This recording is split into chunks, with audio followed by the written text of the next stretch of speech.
crois que le plus dangereux, ce ne sont pas toujours les gens qui pleurent, ce sont parfois ceux qui continuent de sourire alors qu'ils s'effondrent intérieurement. Je fatigue en silence, comme les vieilles maisons qui craquent doucement, sans que personne ne remarque vraiment que leurs murs sont déjà en train de céder. Je marche encore un peu, je parle encore un peu, je souris encore parfois, mais au fond, je me sens loin de moi. Les gens disent souvent tu es forte, sans savoir combien de fois j'ai pleuré seule derrière une porte. Je fatigue en silence et personne ne voit vraiment le poids immense que je porte intérieurement.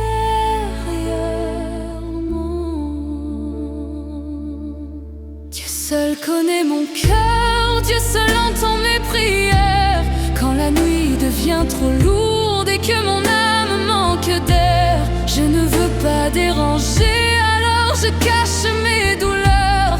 Mais parfois les êtres les plus calmes sont ceux qui saignent le plus à l'intérieur. Il y a des jours où je parle moins, parce que même respirer devient difficile.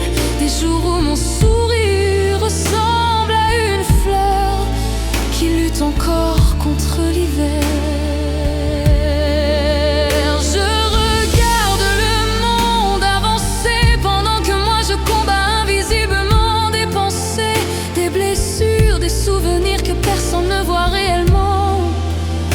Et le pire, c'est qu'on finit par devenir expert dans l'art de cacher sa tristesse. Tu sais, certaines personnes ne demandent pas qu'on les sauve.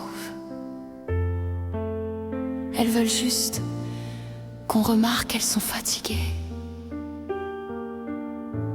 avant qu'il ne soit trop tard. Oh, je fatigue en silence, comme une bougie qui éclaire encore, alors qu'elle se consume lentement dans le noir.